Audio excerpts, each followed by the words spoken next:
Bonjour à toutes et tous. On est ravis de vous accueillir sur cette table ronde de la Task Force Emploi et RSE de l'IAB France. Je suis Isabelle Rouan, je suis la présidente de Colibri Talent et de l'Observatoire des métiers du futur. Déjà, pour introduire cette table ronde, je voulais rappeler les objectifs de la Task Force RSE et l'emploi. C'est une task force qu'on a créée il y a 3 ans. Et on a créé cette task force pour œuvrer sur la diversité et surtout sur l'employabilité dans le secteur de la tech. On a traité plusieurs sujets en 3 ans. On est intervenu déjà une première fois sur tout ce qui était fidélisation des collaborateurs. L'année dernière, on a étudié le sujet de la formation. Et cette année, on s'est posé un peu plus spécifiquement sur la diversité et sur la diversité dans le secteur de la tech. Pourquoi ? Parce qu'on est convaincu que c'est un levier très important de performance et que c'est d'autant plus nécessaire d'avoir de la diversité et de l'agilité dans les temps qu'on est en train de vivre avec le Covid. Déjà, pour commencer à placer le sujet, on voulait exprimer le fait qu'il y a plusieurs types de diversité. En l'occurrence, il y en a 5. Celle qui est liée au genre, celle qui est liée aux générations, celle qui est liée à l'origine sociale et culturelle, celle qui est liée au handicap. Et d'ailleurs, cette table ronde est tournée pendant la semaine du handicap. Et enfin, celle qui est liée à l'orientation sexuelle. Et quand je vous dis que c'est un sujet de performance et que c'est sous cet angle-là qu'on a abordé cette table ronde, en fait, on s'est basé notamment sur une étude du cabinet McKinsey qui a étudié auprès de 500 entreprises à quel point la diversité dans la gouvernance, dans les instances qui dirigent l'entreprise, pouvait impacter la performance. Et ce qu'ils ont vu, ils ont fait une étude sur 500 entreprises dans différents pays. Ils ont vu que quand on avait une diversité de genre, eh bien, on arrivait à 5% de surperformance quand on avait une parité dans la gouvernance. Quand ensuite on avait tous les types de diversité, les 5 que je viens de vous citer, on arrivait à 15% de surperformance. Et inversement, les entreprises du dernier quartile, celles qui étaient les moins diverses, elles sous-performaient de 27%. Et on voulait absolument introduire cette table ronde par ces chiffres-là, parce que ça montre bien que la diversité, ça a un impact extrêmement fort sur notre écosystème, et c'est pour ça qu'on souhaite la promouvoir et qu'on a fait une étude à cet effet. Je vais maintenant passer la parole à Julien Guagliardo, qui est patron des comptes stratégiques chez LinkedIn et qui va vous présenter l'agenda. Bonjour à tous, ravi d'être parmi vous aujourd'hui. Donc, je suis membre de cette task force et je vais avoir la lourde responsabilité d'être le gardien de l'horloge. Donc, première information, notre table ronde ne va pas durer 45 minutes comme c'était indiqué sur le programme, mais 1 heure.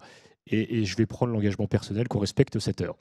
Alors, on vous a réservé un programme qui est très riche, avec des intervenants extérieurs, qui va nous permettre de mieux comprendre les enjeux de la diversité dans un premier temps, de mieux poser le contexte et de voir comment des entreprises ont su proposer des solutions concrètes pour mettre la diversité au cœur de leur développement. Dans un premier temps, on va avoir, grâce à la présentation de Natacha Précieux, qui est responsable RH de M Publicité, la présentation d'une étude exclusive menée par l'IAB sur l'emploi et la diversité, et dont on va découvrir en avant-première les résultats. On enchaînera ensuite avec Isabelle Rouan, qui va permettre de traiter un élément essentiel, parce que quand on parle de diversité, c'est aussi une interrogation sur ses propres comportements individuels. Comment on réagit face à la différence ? Et Isabelle va essayer de répondre à la question « Sommes-nous des professionnels objectifs ?» Enfin, après avoir posé ce contexte, on va se tourner vers les solutions. Et on aura Elodie Dretler, qui est présidente de WoMinds, qui va recevoir une personnalité de l'univers des RH, puisque c'est l'ancien DRH Europe de Procter & Gamble. Et ensemble, ils vont mener la réflexion diversité, levier d'excellence managériale et de succès commercial. Pour finir, on aura le sémillant Yann Gabet, qui va réunir à la fois une entreprise, mais aussi une association, qui ont mis la diversité au cœur de leur développement. Et ils recevront à la fois le fondateur de Keyad et également la déléguée générale de la fondation TF1. Je me retourne vers toi. Natacha, je te propose de prendre le relais. Très bien. Bonjour à tous. Donc, ravie également d'être présente aujourd'hui. Donc, déjà, je me présente. Donc, je suis Natacha Précieux, responsable ressources humaines chez M Publicité, donc la régie publicitaire du groupe Le Monde. J'interviens depuis 10 ans maintenant au sein de la fonction RH, exclusivement dans le secteur de la publicité d'ailleurs, voilà, depuis le début de ma carrière, et j'interviens sur l'ensemble des thématiques de la fonction RH. Donc cette première partie, elle a vraiment pour objectif de poser un peu le cadre, de partager les résultats de l'enquête quantitative développée par la Task Force RSE et emploi de l'IAB France et en collaboration avec l'IAB Europe. Donc, cette enquête a été diffusée de juillet à septembre de cette année auprès des acteurs de l'industrie et qui compte environ plus d'une centaine de répondants. L'idée étant vraiment de partager quelques repères chiffrés sur la diversité et l'inclusion. Natacha, je me permets juste une petite pause. Je voulais vous livrer un message. Vous avez la possibilité en fait de poser des questions. Donc n'hésitez pas à poser des questions, que ce soit sur l'étude, sur les différents témoignages, et on marquera des pauses. Et Yann Gabet nous choisira les questions qui méritent d'être partagées avec l'ensemble de l'équipe. Alors, dans un premier temps, donc, un terrain robuste. On voit qu'effectivement, parmi les répondants, nous avons vraiment une diversité des professionnels représentés, avec en majorité, on dira, une surreprésentation pour 20% d'entre eux de professionnels d'agence, 19,5% pour tout ce qui est de l'industrie de la tech, et enfin, une surreprésentation, je dirais, en tout cas la plus forte, côté éditeur ou régie. Qui sont-ils? La diversité, donc, c'est un sujet de dirigeants. Plus de 67% sont des managers, soit au conseil d'administration, des cadres dirigeants ou des responsables d'équipe qui ont un rôle. Tu peux passer à la suivante. Au niveau des sujets type recrutement, développement des talents. Et aussi des questions de management, donc des thématiques RH où l'expression de la diversité, en tout cas une prise en compte dans la diversité pour accompagner et développer, qui sont importantes.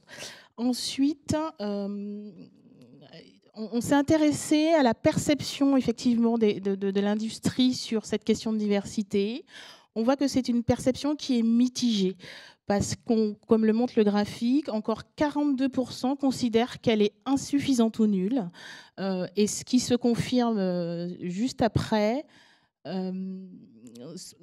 par la slide suivante, où la connaissance des actions réellement mises en place sont de l'ordre de la moitié. C'est-à-dire que seulement 42% des répondants estiment, ont connaissance ou ont eux-mêmes mis en place des actions en faveur de la diversité et de l'inclusion. On leur a posé la question sur les priorités d'action de leur point de vue. Arrive en tête, alors soit aucune, pour le coup, mais ce qui corrobore, je dirais, un peu ce qu'on a vu précédemment, c'est-à-dire que voilà, ça reste encore mitigé. Et puis ensuite, en termes de priorités, deux sortent du lot, deux types de diversité, celle du genre et celle de l'origine sociale et culturelle. Devant le handicap, la génération et l'orientation sexuelle. Isabelle, tu l'as rappelé en préambule. Effectivement, il y a 5 types de diversité. Et inversement, effectivement, le fait que notamment les générations arrivent en 4e position interpelle assez fortement. Alors ça peut s'expliquer par le fait que l'industrie de la tech est une industrie assez jeune, donc mécaniquement avec une pyramide des âges un petit peu plus jeune. Pour information, aux États-Unis, l'âge médian dans l'univers de la tech, il est de 33 ans. Mais il faut avoir en tête que l'âge médian en France, dans l'ensemble de la population, au niveau de l'INSEE, c'est 41 ans. Donc c'est vrai que c'est un point de vigilance important pour notre industrie de bien être inclusif sur l'ensemble des générations, ce qui n'est pas forcément évident compte tenu de la pyramide des âges et de la récence de certaines entreprises. Nous l'avons vu, le genre arrive en tête, et pourtant 45% des répondants ignorent l'existence de l'index égalité professionnelle entre les femmes et les hommes. Ce qui, donc on va le rappeler. Qu'est-ce que l'index? L'index est une obligation légale de calcul et de publication. C'est un indicateur chiffré qui permet de mesurer la parité en termes de rémunération, en termes d'égalité salariale entre les hommes et les femmes, que ce soit en termes de répartition des augmentations, de l'écart dans les évolutions de carrière et de promotion. Mais également la part des salariés augmentés ou promus suite à un congé maternité. Et enfin, concernant le top management, la parité dans le cadre des rémunérations parmi les 10 plus hautes rémunérations, c'est-à-dire le top management, les personnes qui sont dans la gouvernance. Et pour compléter le point, en fait, c'est intéressant d'avoir ce type d'indicateur qui est une obligation légale depuis mars 2020 parce que ça permet de chiffrer les choses. On a la conviction qu'un problème sans chiffre n'existe pas et c'est notamment pour ça qu'on a fait cette étude. Et du coup, c'est extrêmement intéressant que de voir dans l'ensemble de notre pays et également de notre industrie, de voir comment cet indicateur est calculé, mis en place et diversement manipulé. Ce que nous indiquent les données sur cet indicateur, c'est plus d'un tiers des entreprises n'auraient pas encore publié cet indicateur, ce qui peut s'expliquer peut-être parce qu'elles ne sont pas concernées, parce que cet indicateur concerne vraiment les entreprises d'au moins 50 salariés et plus. Et puis 24% ne savent pas, donc ce qui corrobore en fait ce qu'on s'est dit avant, c'est-à-dire que c'est un indicateur encore méconnu. En termes de score, il faut savoir qu'une entreprise ayant un score inférieur à 75 points est considérée comme une entreprise qui doit mettre en place des mesures correctives pour œuvrer vers plus d'égalité et de parité entre les femmes et les hommes. Et bonne surprise, c'est un sujet qui est pris en main parce que plus de 67% de l'industrie est au-dessus de ces 75 points et donc ont des politiques, en tout cas mettent en place au quotidien des mesures qui visent en tout cas à réduire ces inégalités. Enfin, on a posé la question sur quels axes prioritaires à mettre en place pour œuvrer vers plus de diversité et plus d'inclusion. Très largement, 39% des répondants expriment le fait que la sensibilisation et la formation sur les biais inconscients est une démarche donc prioritaire, qui existe d'ailleurs dans les textes depuis 2017. Effectivement, il y a une obligation de former, déjà pour les entreprises de plus de 300 salariés, tous les managers, les personnels qui sont en charge de recruter, notamment les talents, d'être formés et d'avoir conscience de leurs biais inconscients. Et donc, on voit très clairement que ça reste encore un sujet sur lequel il faut continuer à former et faire de la pédagogie. Isabelle, du coup, je te laisse nous parler plus largement des biais inconscients. Merci beaucoup, Natacha.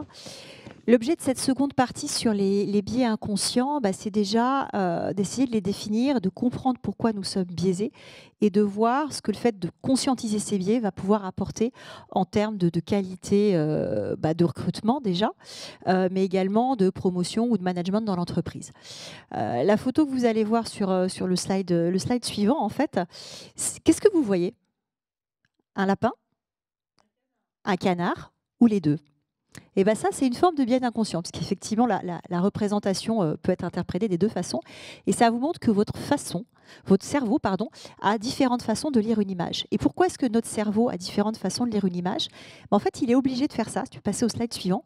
Parce qu'il est obligé d'aller vite, notre cerveau, pour pouvoir mémoriser, pour pouvoir prendre des décisions, pour pouvoir trier des informations, et bien forcément, notre cerveau va mettre en place des biais. Donc, on est tous biaisés. C'est normal. C'est pas grave. Ce qui est hyper important, c'est d'en prendre conscience. Donc, je vais vous citer quelques biais qu'on peut voir notamment dans du recrutement. Si tu peux reculer. Les biais en question, c'est par exemple un effet de récence. Ce qu'on voit quand on se dit c'est le dernier qui a parlé qui a raison. Un effet de biais de confirmation, c'est-à-dire qu'on va chercher dans les propos de l'autre qu'on a en face la confirmation de quelque chose qu'on pense déjà. Des biais de généralisation. C'est plus facile de classifier les gens pour prendre une décision sur eux et c'est ça qui va nous amener à former des stéréotypes, bons ou mauvais d'ailleurs. Des biais de cadrage. Quand on veut aller chercher une information particulière, on va aller poser des questions qui sont tout orientées et on risque de passer à côté de quelque chose. Donc des biais, il y en a des centaines. Encore une fois, ça n'est absolument pas grave d'être biaisé, c'est tout à fait normal. Ce qui est plus inquiétant, c'est quand on n'a pas conscience de ça, que ce soit quand on recrute, quand on décide de promouvoir ou de monter une équipe. Moi, j'ai la chance d'être une ancienne collaboratrice du groupe Facebook, qui est partenaire de cet AdTech Summit. Et quelque chose qui m'a marqué dans ma carrière, c'est que chez Facebook, vous ne pouvez pas faire passer un entretien de recrutement sans avoir été formé à vos biais inconscients, c'est-à-dire sans avoir eu un test de passage pendant une demi-heure où on vous fait défiler des centaines de paires de photos et vous devez choisir celle que vous préférez entre la A et la B, vous envoyez passer des centaines et au bout de ce test-là, on vous dit vous avez des biais inconscients sur tel et tel et tel type de personne et pas sur tel et tel et tel type de personne. Et ça m'a vraiment interpellée. Et si je peux vous donner une astuce très pratique et très pragmatique, tu peux passer au slide suivant, c'est de prendre un test. Je voulais vous parler d'un projet qui est fait à Harvard qui s'appelle le projet implicite. L'université de Harvard a décidé de proposer un test sur les biais. On vous a mis l'URL en bas du slide, sur tout type de biais. Donc, il propose de se tester sur 9 types de biais différents en langue française. C'est un test qui est disponible au niveau mondial, donc les pays, l'âge, le genre, les générations, tout type de sujet. Et en fait, vous choisissez de passer ce test spontanément. Vos réponses sont incrémentées dans la base d'Harvard. Et très honnêtement, moi, ce test-là, je vais le faire sur un des biais, je dirais tous les 2 mois, parce que j'ai une pratique de recrutement régulière dans mon cabinet, c'est mon métier. Et si je peux me permettre un conseil ou un avis, essayez de le faire régulièrement. Si vous êtes RH, intégrez ce type de test-là dans le parcours de onboarding de votre entreprise. Si vous êtes amené à recruter en tant que manager, en tant que dirigeant, imposez-vous de faire ce test-là avant de faire passer une série d'entretiens, parce que ça remet en fait en conscientisation ces biais et ça permet ensuite du coup d'aller prendre des décisions qui sont beaucoup plus éclairées sur l'efficacité de son recrutement. J'en ai fini. Pour le coup, sur cette partie-là, donc voilà, vous avez le test sur la race, la couleur de peau, le poids des gens, ou leur origine ethnique, ou enfin leur orientation sexuelle. Et donc, vraiment, conscientisez vos biais. Merci beaucoup, Isabelle. Alors, on a vu dans cette première partie comment notre profession appréhende l'univers de la diversité, les enjeux de la diversité. On a vu ensuite avec Isabelle comment, à titre individuel, les managers pouvaient être influencés par leurs propres biais. Maintenant, on va essayer de s'immerger dans des solutions concrètes. Pour cela, Élodie Dreckler, qui est la présidente de WoMinds, un bureau d'études et également qui organise des ateliers pour favoriser le genre, la pluralité, la balance du genre dans les entreprises, va recevoir une personnalité de l'univers des RH, Giorgio Siracusa. Giorgio Siracusa est aujourd'hui consultant auprès de leaders de grandes entreprises européennes. Giorgio a une expérience très importante en matière de culture organisationnelle, de développement des talents, de leadership inclusif. Il a été le Chief HR de Procter & Gamble et donc vraiment une personne référente de l'univers des RH. Élodie, je te propose de prendre le relais.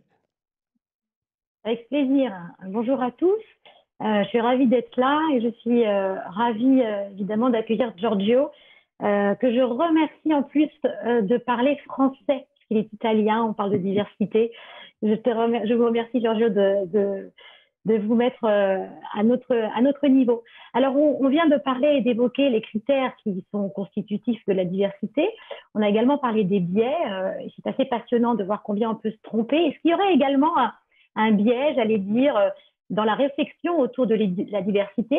Est-ce que cette notion de diversité, d'inclusion, c'est pas aussi une forme d'idéologie dans l'entreprise? Oui, Élodie, je suis très heureux d'être ici, mais je suis aussi heureux qu'il m'aurait posé la question de l'idéologie, parce que vous savez, l'idéologie, c'est un système prédéfini d'idées, des catégories ou catégories à partir desquelles la réalité est analysée. Alors on dit, qu'est-ce qu'il a à faire avec la diversité? Mais bien sûr, c'est aussi un système de pouvoir. C'est typiquement imposé de façon imperceptible dans la vie courante et généralement c'est invisible pour celle ou celui qui la partage. Alors on a parlé des biais, c'est exactement ce qu'on parle ici. Et une des démonstrations de ça, c'est la méritocratie, la mythe de la méritocratie dans les entreprises ou dans les organisations qui est vraiment un problème aujourd'hui parce que nous sommes un peu bloqués avec les progrès dans la diversité. On peut voir dans les derniers 10 ans, on a fait beaucoup de progrès, c'est vrai, mais il y a encore des grands problèmes. Alors oui, on peut parler d'un aspect de l'idéologie, c'est la méritocratie et les mythes de la méritocratie. Alors ça, c'est quand même un mot qui est très fort, d'utiliser, en tout cas de rapprocher l'idée de méritocratie à l'idée du mythe. Le mythe, c'est quand même une représentation de l'imaginaire. Donc ça voudrait dire que ça n'existe pas vraiment, la méritocratie. Qu'est-ce que vous entendez vraiment par ça, par le mythe de la méritocratie? C'est quand même fort. C'est vrai que c'est très drastique à dire. Et je pense qu'il y a beaucoup de monde qui sont un peu surpris de ça. Mais Si on regarde la France, il n'y a aucune femme qui occupe un poste de PDG aujourd'hui. Dans les 60, si on regarde spécialement les 60 plus grandes entreprises françaises, on peut compter 120 postes potentiels de direction. Alors, il peut être les PDG, président ou DG. Et il y a seulement 4 femmes sur 120 postes. Alors, c'est moins de 4%. Comme on dit, aucune PDG, parce qu'on doit, pour quelques raisons, pas avoir les deux dans une s'il y a une femme. Alors, pour moi, la chose drastique, la chose forte, c'est vraiment continuer à parler de méritocratie quand on peut regarder cette situation. C'est impossible. C'est une hypocrisie. Alors, on doit avoir le courage de partir de cette concept de méritocratie, de dire qu'il y a, c'est une bonne chose à avoir. Hein? Ce n'est pas une critique de la méritocratie, mais c'est impossible aujourd'hui de parler de méritocratie quand on a cette mesure comme ça. Dans la société, c'est 2020. Oui, c'est 2020. Oui. C'est sûr que c'est impossible concrètement qu'il y ait 4% des femmes qui mériteraient d'avoir accès à ce poste-là. C'est complètement impossible, effectivement. Et alors, comment est-ce qu'on peut sortir de ce mythe-là? Comment est-ce qu'on peut faire justement pour engager le groupe dominant? Parce que c'est un peu de ça dont il s'agit. Hein. Il y a un groupe dominant qui se reconnaît entre eux. Comment est-ce qu'on peut faire pour engager ce groupe de façon positive dans la diversité, dans l'inclusion? Oui, je pense que dans les stratégies aujourd'hui, les stratégies de diversity and inclusion, tout ça, il y a quelque chose qui manque, qui est peut-être la chose plus importante, c'est comment engager les hommes. Et les hommes, on peut dire que c'est, par exemple, dans le niveau de gender equality, c'est la question mais aussi des autres formes de diversité. Il y a un groupe principal, c'est un groupe, je ne sais pas, les hommes hétérosexuels, normalement d'origine européenne, qui font partie de la diversité, mais ils ne pensent pas d'eux-mêmes d'être partie de l'université de la diversité. Parce que c'est un peu que tout le reste, ils sont différents mais moi, j'ai pas besoin d'examiner moi-même parce que moi, je suis normal comme ça. Alors ça c'est un vrai problème parce que c'est un problème idéologique et je n'ai pas besoin de m'examiner parce qu'il y a la méritocratie. Alors, s'il y a la méritocratie, alors s'il y a seulement 3,3% de femmes, c'est un problème des femmes. Alors, ça c'est vraiment la question que nous devons poser, la première question. Alors, c'est comment est-ce qu'on peut engager les hommes dans les questions de la diversité? Et il y a la possibilité de faire ça. C'est pas facile parce que c'est pas question de créer les groupes de femmes ou les groupes de LGBT ou tout ça, mais c'est vraiment une discussion qui dit, nous avons ça dans notre culture. Qu'est-ce qui se passe dans notre culture d'entreprise? Pourquoi est-ce qu'il y a ce phénomène, cette situation? Et on doit avoir le courage d'écouter les hommes, de pas seulement dire, parce que des hommes vont dire, oh oui, c'est un problème avec les femmes, mais pourquoi? Et beaucoup de fois, on peut faire beaucoup de progrès s'il y a le courage de faire ce type d'intervention. Nous l'avons fait à Procter & Gamble, c'était très, très difficile à faire, mais c'était fondamental pour faire quelques types de progrès. Donc c'est stratégique, il faut que ça soit central dans la question du traitement des ressources humaines, dans la question du traitement de la performance. Évidemment, ça doit être au cœur du système, de la culture même de l'entreprise. J'imagine qu'en plus, vous, quand vous avez fait cette expérience au sein de Procter, le maximum de personnes ont pu comprendre qu'il y avait un bénéfice aussi pour tout le monde. Ce n'est pas uniquement le traitement de la diversité pour la problématique de la diversité. C'est une ouverture et un bienfait pour tous. C'est ce que vous avez pu voir Non, le risque, il y a beaucoup de risques parce que, par exemple, c'est facile de dire que on doit avoir des groupes pour toutes les diversités, mais il n'y a rien pour le groupe dominant.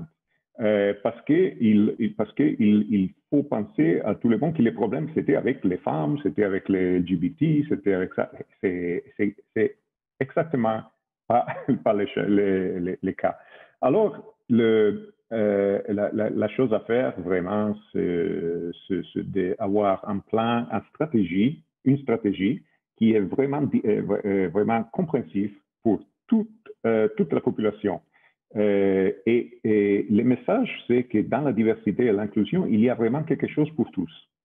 Ce n'est pas vrai qu'on est ici parce qu'on doit être bien et tout ça, la justice, tout ça. Oui, c'est très important, mais c'est une question vraiment de business à la fin. Alors, par exemple, on doit commencer à penser aussi à les risques qu'on a de inaction, de faire rien. Par exemple. Qu'est-ce qu'il y a comme risques principaux, justement? Oui, donc c'est une bonne question parce que les risques sont principalement un risque de talent management. Alors, les talents vraiment forts, en particulier dans les nouveaux domaines, sont rares dans le domaine technologique.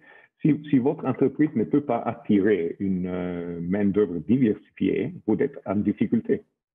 Si votre leadership ne reflète pas la composition de la main-d'œuvre, vos meilleures femmes ou minorités iront ailleurs.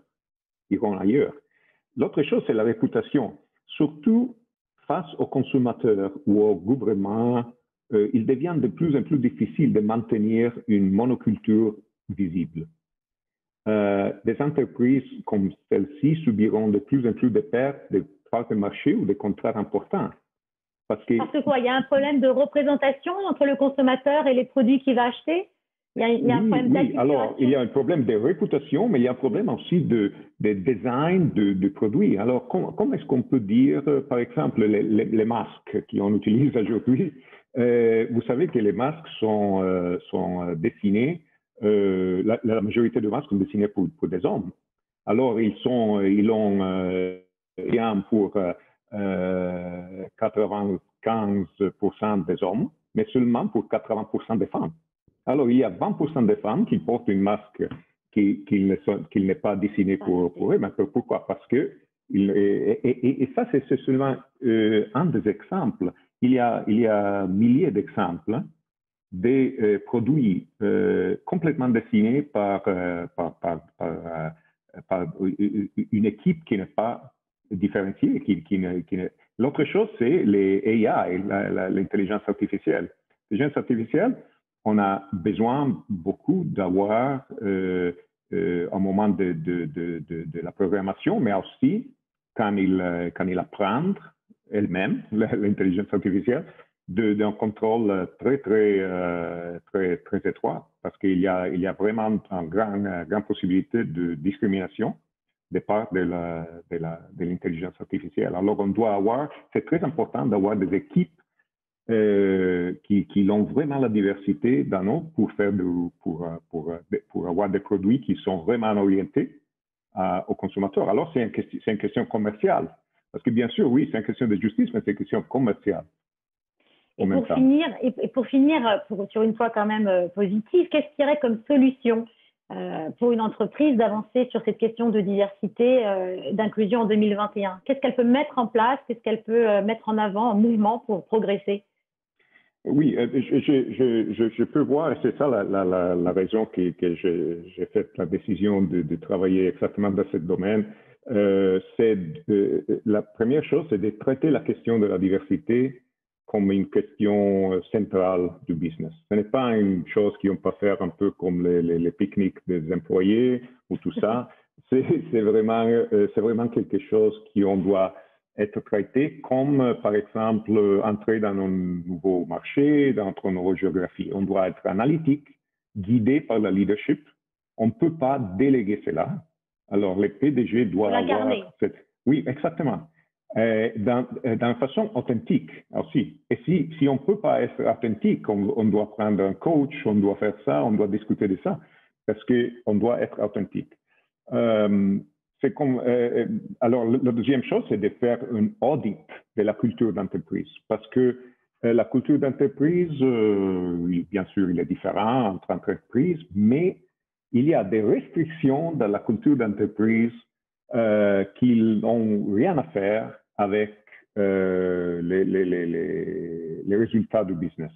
Par exemple, oui, par exemple. Alors, il y a des choses, par exemple, la taille. Vous savez que les PDG, au niveau mondial, au niveau global, les PDG ont une taille moyenne de 1,87 m ou 1,90 m. Et c'est vraiment, c'est incroyable ces choses. Ils sont hommes, oui. Alors, par exemple, dans le Fortune 500, il y a plus des hommes qui s'appellent John ou David qui est femme. Alors, une chose est être homme, oui. L'autre chose, c'est qu'on doit avoir une taille importante. Mais dites-moi, quelle est la logique de ça? Il y a absolument pas de logique, il n'y a pas de logique. L'autre chose, c'est une type de présentation, la ton de la voix, oui. Si on a un ton très, très haut, ça, ce n'est pas leader, oui. On doit baisser son ton et parler comme ça, comme je vais. Et vous avez de la chance, vous êtes italien, homme, mal alpha, alors vous avez toutes les possibilités de devenir un grand leader. Ah oui, merci, oui, exactement. Bon, mais vous savez, je n'ai pas aucun problème à reconnaître que j'ai eu un privilège dans ma carrière. C'était une chose, c'est bien sûr d'être un homme. L'autre chose européenne. La troisième chose, de parler anglais depuis ma enfance. Les trois choses ont été absolument importantes. Mais les premières deux, la troisième, j'ai étudié l'anglais, mais les premières deux, sont complètement données, hein, oui. Alors, si on pense comme ça, on peut dire, OK, alors, cette chose, il se marche, mais on ne peut pas dire, oui, c'est la réalité. Si on est un leader, si on veut être un leader, ça c'est la différence. Alors, on doit prendre la responsabilité de faire quelque chose. C'est difficile de changer les biais, hein, les biais individuels, mais on peut penser de mettre en œuvre des procès ou gérer les discussions sur les potentials, sur les promotions et tout ça d'une façon différente, d'une façon qu'il peut réagir à tous ces phénomènes qu'on peut voir quand on fait des décisions de promotion très très vite. Par exemple, c'est pas d'examiner quelqu'un qui est un homme, c'est dire, oh oui, nous les connaissons, c'est pas, on peut le promouvoir. Quand il vient le moment de discuter d'une promotion d'une femme, plusieurs fois, on peut voir que la discussion se prolonge, il y a des choses, on doit voir la gravitas, la leadership, la présence et tout ça. Alors, c'est ça qu'on doit vraiment faire la différence. Si on est un leader, on doit prendre la responsabilité, c'est prendre la responsabilité de changer les dynamiques. Et de travailler avec ceux avec quoi on n'a pas l'habitude de travailler, j'imagine, hein, de sortir aussi de ses zones de confort, d'avoir conscience de sa vulnérabilité et de pouvoir travailler avec des gens très différents. Et vous savez, mais parlant quand j'ai parlé de ma vulnérabilité, je n'ai jamais vu que ça, il est une question qui réduit oui, exactement, réduit la leadership. Non, ouais. Au contraire. Et c'est important de prendre des risques. Oui, quand on parle de vulnérabilité, on prend des risques, mais aussi on doit sortir comme leader de cette idée que je dois être à l'aise avec tous ceux qui travaillent avec moi. Ça, c'est vraiment un obstacle. On doit avoir le courage de dire, bon, je ne veux pas être à l'aise avec tout le monde, avec ma équipe aussi. Je dois chercher quelqu'un pour ma équipe qui peut dire des choses différentes. Peut-être qu'il peut dire non ou qu'il peut dire ça. Et malheureusement, si on n'a pas ce courage, alors il va être des problèmes. Et la diversité, c'est la première chose qui va perdre dans ce type d'abdication de leadership.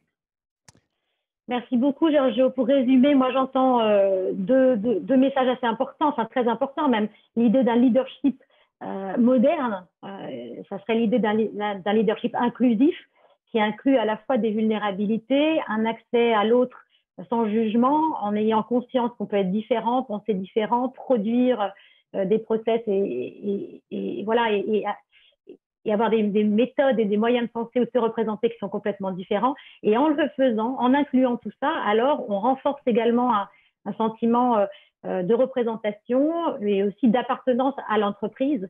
Et donc, quand on met les deux ensemble, le leadership très inclusif et ce sentiment d'appartenance, comme culture, j'allais dire comme fondamental de l'entreprise, on s'aperçoit qu'il y a des impacts, on l'a vu tout à l'heure,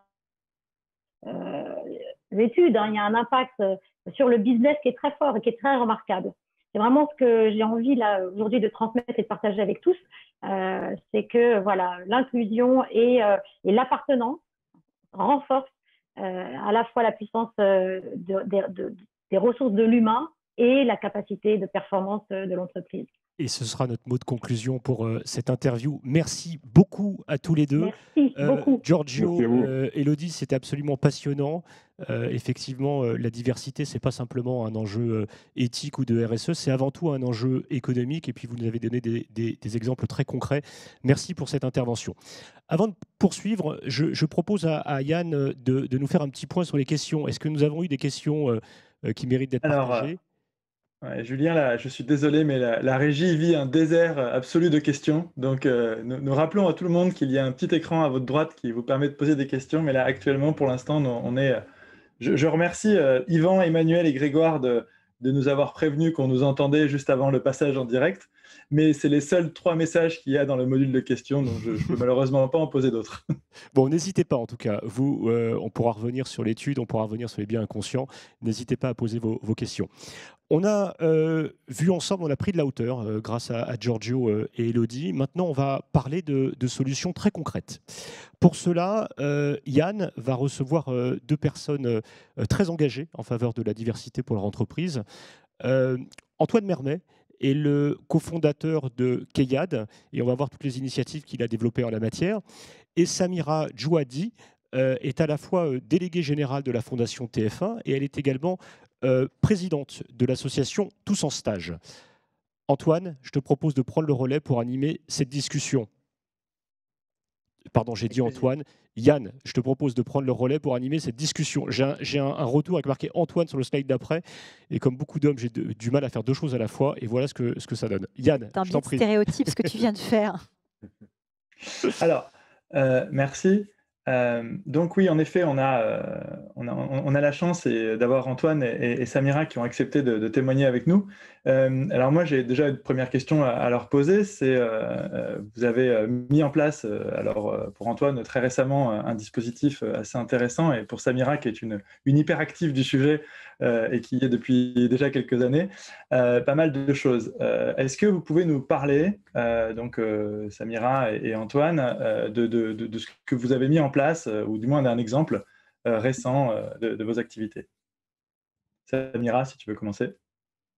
Bonjour à tous et merci de m'accueillir sur votre événement. Écoutez, voilà, nous, alors je vais parler d'un projet qu'on a lancé il y a quelques années, il y a 5-6 ans, avec un groupement d'entreprises, donc qui s'appelle Tous en Stage, qui est une association où les membres sont uniquement des entreprises, donc des entreprises engagées, des entreprises qui ont envie de changer les paradigmes que nous avons dans nos propres entreprises, de dire que c'est possible, et puis de le faire dans le collectif, c'est encore plus fort parce que ça montre aussi la dynamique, et puis c'est aussi une manière de dire, voilà, il n'y a pas un qui a la super bonne idée, s'il y a une idée, partageons-la et faisons en sorte de la développer de manière à ce que ça serve à tous et que ça devient quelque chose, je dirais un projet d'intérêt général pour tout le monde. Et donc, Tous en Stage, il y a 5-6 ans, je regroupe 5-6 boîtes, des grosses entreprises qui ont pignon sur rue, en leur disant, écoutez, vous allez m'expliquer pourquoi vous n'accueillez pas des élèves qui viennent des quartiers populaires pour leur stage de 3e, qui est pour Sergio c'est une stage d'1 semaine qui est obligatoire en 3e. Et donc, expliquez-moi pourquoi vous ne les accueillez pas. Donc, c'était une manière de mettre les cartes sur table et puis surtout de trouver les bonnes solutions. Donc, tous m'ont répondu un peu ce que j'attendais. On ne sait pas faire, on n'est pas outillé. Et puis, comment recruter ces jeunes-là tout seuls? Là, au moins, il y a les parents. Et puis après, quand bien même on est des enfants des collaborateurs, en général, on leur signe la convention puis on leur demande de se démerder avec leur enfant. Donc, en fait, au final, voilà, on le fait, mais on ne sait pas pourquoi on le fait. Donc là, après avoir écouté toutes ces boîtes, j'aurais dit, écoutez, moi j'ai une idée, mais je ne peux pas la monter toute seule. J'ai envie de la partager parce qu'elle est dans le collectif. Mon idée, c'est quoi? C'est de se dire, on va faire du stage collectif inter-entreprise parce qu'on sait tous que le stage de troisième, même si c'est une semaine, ça gonfle tout le monde parce qu'au bout de 2-3 jours, on ne sait plus quoi faire avec le gamin.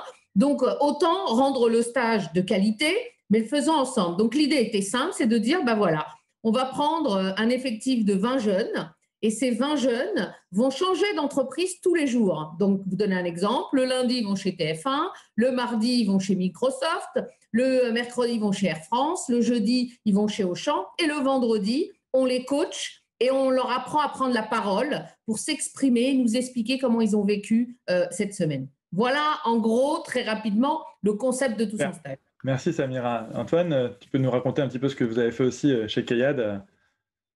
Kayad, rapidement, c'est une agence de marketing. Alors, on t'entend assez mal, Antoine, si tu peux rapprocher. D'accord. Est-ce que c'est mieux là? Ouais.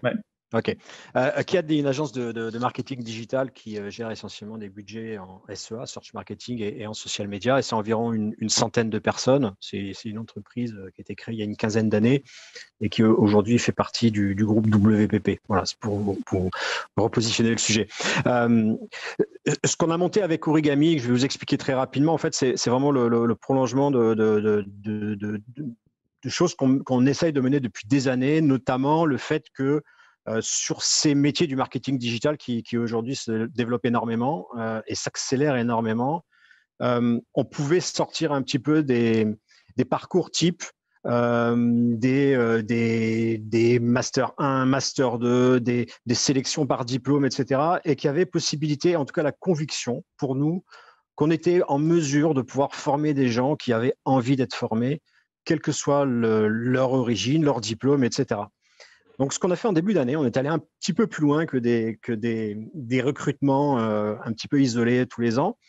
Avec Yann et Origami, on a réfléchi à un concept différent, c'est-à-dire on a monté une promotion 100% dédiée à nos besoins.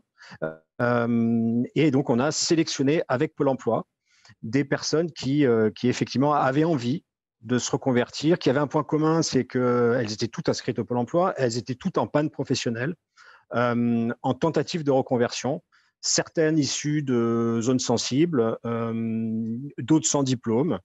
Et donc, il y a eu une sélection avec des tests de type Assess First et ensuite une quarantaine d'entretiens qu'on a menés pour en sélectionner 12.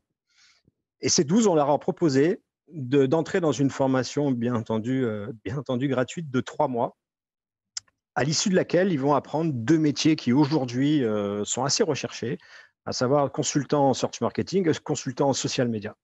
Et l'engagement moral qu'on avait vis-à-vis des candidats, c'était de pouvoir recruter au moins la moitié d'entre eux et de pouvoir aider à placer 100% de ces 12 personnes d'ici la fin de cette année. Voilà, donc c'est une formation qui a duré 3 mois et qui, chez nous, a mobilisé à peu près une quinzaine de personnes sur l'ensemble de cette formation. Et c'est une formation qui a été à cheval entre… elle a été coupée en deux avec 2 mois de formation à distance. Tout a failli voler en éclats, mais je vous raconterai un peu après, tout c'est finalement très bien fini. Mais voilà, ça a été pas simple à monter. Ouais, merci Antoine. C'est vrai que le Covid est arrivé pile au milieu de la formation. C'était pas forcément le moment idéal. Enfin, bon, je crois que pour personne non plus. Est-ce que vous pouvez tous les deux me dire, en fait, pourquoi vous avez fait ça? Qu'est-ce qui, personnellement, j'entends, qu'est-ce qui vous a motivé dans cette démarche? Samira, si tu peux nous dire assez rapidement. Alors moi, ce qui m'a motivée dans cette démarche, d'abord, c'est parce que déjà au sein de la Fondation TF1, j'ai eu la chance de créer cette fondation pour le groupe il y a 17 ans.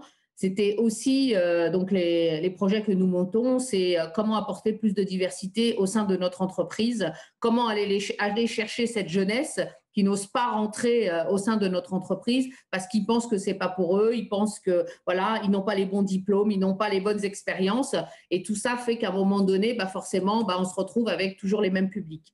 Et donc tous en stage, c'est la jeunesse, je dirais, parce qu'à la Fondation, c'est les 18-30 ans qu'on prend et qu'on insère en alternance chez nous. Là, c'est les plus petits, et plus tôt on va aller transmettre cette information que c'est possible, que d'intégrer des grands groupes, c'est aussi possible, etc. Et plutôt, on aura des jeunes qui, dans leur parcours scolaire, auront le déclic de se dire maintenant, je peux frapper chez Air France, je peux frapper à la porte de Microsoft, de TF1, etc., pour demander un stage. Parce que parfois, c'est juste, je connais personne, c'est impossible pour moi. Et puis, de toute façon, ils vont voir mon adresse, ils vont mettre ça directement à la poubelle. Donc, plutôt on les prend et plutôt on casse justement ces préjugés. Super, merci. Antoine? À la base, il y a une conviction totalement personnelle qui est que le micro, Antoine. Désolé. Pardon, excuse-moi. Qui est que l'entrepreneuriat et le développement d'une entreprise sont avant tout une aventure humaine, en fait. Et pour reprendre le terme de Giorgio tout à l'heure, effectivement, prendre des risques est quand même plus intéressant que de se mettre sur un rail et puis de développer, de dérouler quelque chose qui tourne. Donc, après, la deuxième conviction, c'est que l'entreprise… Alors, nous, on a affaire à une population qui est jeune. Dans le digital, souvent, la population est jeune. Forcément, par définition, nous, la moyenne d'âge est autour de 26-27 ans. On a des jeunes qui ont 22, 23. Et on considère qu'effectivement, en entrant chez nous et en travaillant dans notre entreprise, on a un rôle à jouer dans on va dire, l'apprentissage de la vie tout court de ces personnes-là. Elles vont aussi se structurer en tant que personnes au contact du travail qu'on va leur proposer, des missions qu'elles vont mener et de leurs collègues.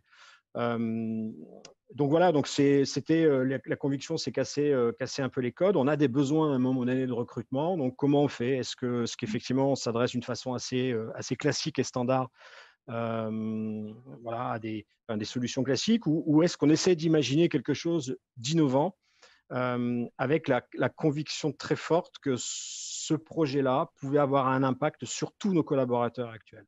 C'est-à-dire que ce qui est capable d'apporter aujourd'hui les personnes qui nous ont rejoints en interne chez nous, sur les gens qui sont là depuis 2 ans, 3 ans, 4 ans, 10 ans, extrêmement fort. Donc voilà, c'est aussi cette rencontre à créer, c'est aider nos collaborateurs à faire des choses différentes, à donner un sens aussi à ce qu'ils font. On pense que c'est extrêmement important. Juste le fait de pouvoir transmettre des connaissances qu'ils ont eux-mêmes appris des autres et de continuer cette chaîne-là est extrêmement valorisant dans le parcours individuel d'une personne aujourd'hui qui a moins de 30 ans et qui découvre le monde professionnel. Merci Antoine. Alors, on l'a vu tout à l'heure avec Giorgio, on l'a vu avec Elodie. En fait, c'est vrai que quand on fait ce genre de dispositif, on pense tout de suite au bénéfice pour le bénéficiaire. Hein. D'ailleurs, on l'appelle le bénéficiaire. Donc, on a l'impression que on fait œuvre de charité en quelque sorte. Justement, ça aussi, c'est peut-être un biais. Est-ce que vous pouvez nous dire, dans l'autre sens, qu'est-ce que ça a apporté finalement aux entreprises? Alors, Samira, avec lesquelles vous travaillez, et puis toi, Antoine, pour Keyad, en fait. Alors, effectivement, forcément, quand on monte un projet, on pense d'abord aux bénéficiaires, à faire changer des choses et à rendre plus accessibles certaines choses qu'on n'a pas l'habitude de mettre en place. Mais moi, je mets souvent effectivement en avant ce que ça rapporte à une entreprise. On ne peut plus, et d'ailleurs, on ne doit pas mettre en place des projets sans qu'il n'y ait pas un espèce de aller-retour gagnant et pour le bénéficiaire et pour celui qui va le mettre en place. Parce que sinon, ça va faire ce que je dis souvent, un espèce de soufflet qui va s'essouffler, quoi. Parce qu'on ne l'aura pas fait pour les bonnes raisons, on ne l'aura pas fait avec une conviction globale et dans le collectif, etc. Donc, ça va être un effet de mode. Et puis, il suffit juste que les personnes changent ou partent de l'entreprise pour que le projet n'existe plus. Donc, effectivement, il faut que ça apporte à l'entreprise parce que d'abord, elle a des responsabilités. D'ailleurs, moi, quand j'ai créé la fondation TF1, à l'époque, c'était Patrick Lelay. La première chose que je lui ai dit pour le convaincre de me donner la chance de créer cette fondation pour le groupe, ce que je lui ai dit, c'est que TF1, même si nous sommes une entreprise privée, nous avons un engagement sociétal à respecter. Nous devons respecter aussi, on doit s'engager ne serait-ce que parce qu'on s'adresse à des téléspectateurs, donc on doit être irréprochable. On doit aussi montrer que de l'intérieur, on dégage les mêmes valeurs qu'on montre sur nos projets, quoi. Et engager les collaborateurs et montrer aussi aux collaborateurs qu'effectivement, on est là tous pour faire du business, etc. Mais on a besoin aussi de montrer à nos collaborateurs que nous sommes une entreprise avec des valeurs, une entreprise qui sait s'engager. qui sait porter des projets, etc., pour que justement notre image soit le plus positive possible et qu'elle ressemble aux collaborateurs qui sont en général diverses, qui viennent de toute classe sociale, etc. Donc, c'est un vrai engagement et ça doit être, et ce genre de projet doit être, je dirais, le fil rouge et le fil conducteur entre l'interne et l'externe pour montrer qu'effectivement, les valeurs, elles ne sont pas juste à travers un projet, elles sont à l'intérieur d'une entreprise et on essaye effectivement de les transmettre grâce à des actions, grâce à voilà, des activités qu'une entreprise peut porter au sein de son groupe. Super, merci Samira. Antoine, tu peux aussi nous partager. Quand on forme un jeune ou un moins jeune au métier du digital et qu'on part totalement de zéro, il y a du boulot. Donc déjà, le premier rapport, c'est toutes les personnes qui vont intervenir en fait, dans cette formation-là vont, comme je disais tout à l'heure, vont évoluer, vont grandir. Pourquoi ? Parce qu'elles doivent s'adapter à un auditoire qui effectivement va être extrêmement à l'écoute, parce qu'on a eu affaire dans cette promotion à des gens extrêmement motivés, mais qui du coup ont besoin de comprendre progressivement. Donc ça aide à être très didactique, à être très convaincant, très structuré dans ce qu'on présente, dans ce qu'on apprend, etc. Donc, il y a un impact fort déjà sur tous ceux qui ont participé à cette formation et il y a un avant et un après. Aujourd'hui, les 15 personnes qui ont participé à cette formation-là sont, je pense, des personnes meilleures dans tous les sens du terme. Ensuite, au niveau de la structure, nous, on est juste convaincus que la richesse d'une équipe, elle tient à sa diversité. Voilà. Donc, nous, aujourd'hui, effectivement, depuis des années, on a accéléré. On a des personnes d'origine sociale très différentes, de confessions religieuses différentes, d'âges différents, et on essaye de faire en sorte, et c'est le projet humain qu'on veut monter, et qu'on veut continuer à développer, il est basé sur ces différences et faire en sorte que toutes ces personnes sont capables de travailler ensemble pour un objectif commun.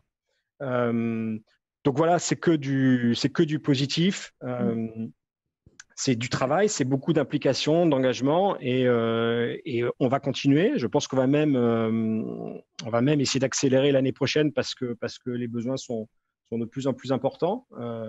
Et que je pense qu'on a réussi en tout cas avec ce pilote à prouver qu'on pouvait vraiment y arriver. Merci beaucoup. Et d'ailleurs, pour la conclusion, aujourd'hui, il y en a 9 qui travaillent dans le groupe WPP, c'est ça Exactement. Aujourd'hui, on est à 9 sur 12. Et il y en a 2 autres qui ont trouvé un poste à l'extérieur. Et donc, il reste une personne sur les 12 à placer. On continue d'accompagner pour les aider. Alors, merci beaucoup d'avoir partagé ça avec nous. Alors, avant que Julien me le demande, j'ai des questions. Donc, alors j'ai 2 questions. Alors, j'ai une question assez intéressante parce que j'ai l'impression, alors Élodie, tu vas me confirmer ou m'infirmer ça, mais qu'elle reflète déjà aussi les biais qui sont glissés dans la question. La question étant une question de Medina, en fait, qui dit quels seraient les KPI de performance sur lesquels les femmes pourraient s'appuyer pour évoluer? Ah oui, alors ça c'est du biais, ça. Les KPI de performance, dans la question, elle est tellement genrée déjà que c'est en soi, elle est assez compliquée. Je pense qu'il ne faut pas mettre des KPI de genre. Il faut plutôt, sauf s'il s'agit de la représentation, par exemple, à des postes, sauf si on reprend les éléments constitutifs, par exemple, de l'index, dont on a parlé tout à l'heure, d'égalité. Il n'y a pas de KPI, si ce n'est personnel, à se dire je mérite, quoi. J'ai confiance en moi, je m'affirme, je mérite, je vais chercher le poste dont j'ai la certitude d'en être la représentante tant à la fois de l'expertise que du savoir, que de la capacité de transmettre, que de fédérer, quel que soit mon âge, si je reviens d'un congé mat ou pas. Voilà, c'est plutôt dépasser l'environnement que propose l'entreprise pour pouvoir générer soi-même sa propre force de mérite, quoi. C'est peut-être plutôt ça le chemin qu'il faudrait avoir en tête. Il n'y a pas de KPI, je pense, ou alors je comprends peut-être mal la question, mais je pense qu'il faut dépasser un cadre figeant de l'entreprise. Potentiellement, ça serait déjà une première chose. Merci beaucoup, Élodie. Je veux dire quelque chose, Isabelle, je crois. voulait compléter le micro qui s'agite, mais... Isabelle n'a pas de micro. Je vais éloigner le micro. Voilà. Tu as tout à fait raison, Élodie. Effectivement, il n'y a pas à avoir un KPI chiffré différent pour les femmes et les hommes. Et ce que tu as évoqué, c'est à la fois la confiance en soi et le fait de briser le plafond de verre. Moi, pour conclure sur cette question-là, je voulais reprendre une phrase de Françoise Giroud, qui a été ministre à l'égalité femmes-hommes sous le gouvernement de Valéry Giscard d'Estaing. Et elle disait « On arrivera à une égalité entre les femmes et les hommes le jour où une femme incompétente sera nommée à un poste à responsabilité ». Et je soumets cette citation à votre méditation parce que je pense qu'elle en dit long. Donc effectivement, mesurons un problème avec des chiffres, mesurons une problématique avec des chiffres parce qu'une problématique sans chiffres n'existe pas, et ayons des KPI communs. C'est extrêmement important, les mêmes pour les femmes et les hommes, de façon à mesurer la performance de manière adéquate. Pour la petite histoire, je vous prends aussi un exemple qui a lieu dans le cadre de l'armée. L'armée, en l'occurrence, évalue ses recrues et ses collaborateurs sur des critères physiques. Et pendant assez longtemps, les barèmes physiques ont été genrés entre les femmes et les hommes. Et on peut se dire que sur une performance physique, c'est assez logique. Et ils se sont rendus compte que quand ils laissaient des groupes de femmes entre elles s'entraîner, des groupes d'hommes entre eux s'entraîner, ils arrivaient à les évaluer sur les mêmes KPI et que les femmes devenaient plus performantes parce qu'elles n'avaient pas ce regard limitant qu'elles pouvaient avoir de la part des hommes quand elles s'entraînaient. Elles ne s'auto-limitaient pas. Donc ça aussi, c'est quelque chose qui peut mener à la réflexion. Donc KPI commun sur tous les types de sujets. Et dépasser le cadre. On a... Yann, vraiment une dernière question et on finira avec une conclusion. Ok, donc on a Dorian qui nous remercie, enfin qui remercie surtout Antoine et Samira d'avoir voulu faire changer les choses et qui pose une question qui demande en fait si quand dans les personnes qu'on avait formées, il y avait des personnes en situation de handicap visible. Je ne crois pas, comme ça de mémoire, mais en fait parce qu'on n'avait pas les candidats. Antoine, tu peux peut-être confirmer Je confirme tout à fait. Le sujet du handicap, je ne vais pas le développer, mais très rapidement, effectivement, c'est un vrai sujet parce qu'on est nous tout à fait enclin à pouvoir former effectivement des personnes en situation de handicap, mais on n'arrive pas à les rencontrer. Donc, on a tenté des approches avec la GFIP, etc. On n'a pas de candidature, on n'a pas de profil. Voilà. Donc, je n'ai pas de solution là-dessus. Merci. Mais de toute façon, il y a beaucoup de travail aussi dans tous les sens pour essayer de construire tous les ponts. On l'a vu tout à l'heure, il y a des biais inconscients aussi qui font que les personnes ne candidatent pas. Et il y a un travail à faire même de fond au niveau de l'éducation de toute la société. Et voilà. Merci beaucoup pour ces deux témoignages. Merci à tous les deux d'avoir bien voulu participer. Julien, je te repasse la main. Merci Yann. C'est un point qui pourra animer, le cas échéant, une prochaine table ronde. On arrive à la fin de ce moment que nous avons partagé. Dans un premier temps, je voudrais remercier toutes les personnes qui ont participé à l'organisation, que ce soit les membres de l'IAB, que ce soit les intervenants extérieurs qui ont partagé vraiment des expériences très enrichissantes. À titre personnel, je retiens 3 points importants qui ont été évoqués aujourd'hui. Le premier point, c'est que la diversité, c'est aussi un enjeu éthique, mais c'est peut-être, je suis tenté de dire avant tout, un enjeu économique. Et avoir une entreprise qui a des collaborateurs qui sont à l'image de la société à laquelle ils s'adressent, ça permet forcément de mieux comprendre ses consommateurs et puis d'apporter des réponses plus pertinentes. Exactement. Le deuxième point, qui est essentiel et qu'on a vu particulièrement dans l'étude qui nous a été présentée par Natacha, c'est qu'il y a encore du chemin à faire. On a vu qu'il y a 37% des managers qui n'ont absolument aucune initiative en faveur de la diversité, et ça appelle quand même une réflexion de notre part. On voit que dans la direction des entreprises, des grandes entreprises françaises, il n'y a absolument aucune parité du genre qui n'est respectée. Et même dans nos bureaux, nous, société de la tech, on peut s'interroger sur la représentativité des âges. Je ne suis pas certain qu'il y ait énormément de community managers de plus de 50 ans. Or, la population des seniors sur Internet est très présente. Et je le sais que trop bien parce que j'ai une maman qui est hyper active sur Internet et particulièrement sur les réseaux sociaux. Enfin, le troisième point, c'est une perspective qui nous a été donnée par Samira et Antoine. Et j'ai vraiment trouvé vos projets remarquables. Je retiens deux mots importants que vous avez prononcés. Le premier, c'est qu'il faut savoir prendre des risques. On n'arrive à rien sans rien. Il faut savoir challenger le statu quo. Et vous nous avez montré comment. Le deuxième, c'est qu'il faut être authentique dans cette démarche. Il ne s'agit pas d'avoir un projet qui ne repose pas sur des croyances fortes, la volonté de changer son entreprise, la volonté d'en faire un projet fédérateur. Donc voilà pour ces éléments. Merci à tous pour votre contribution. Je finirai simplement avec un dernier mot pour vous dire que l'IAB est très engagé sur ces sujets. On vous a proposé un premier moment de table ronde et on a pour intention de vous proposer encore des initiatives pour stimuler la réflexion sur le sujet et aussi encourager les initiatives en faveur de la diversité. Je vous remercie de ce moment partagé ensemble et je vous dis à très bientôt. Merci beaucoup. Au revoir. Merci beaucoup.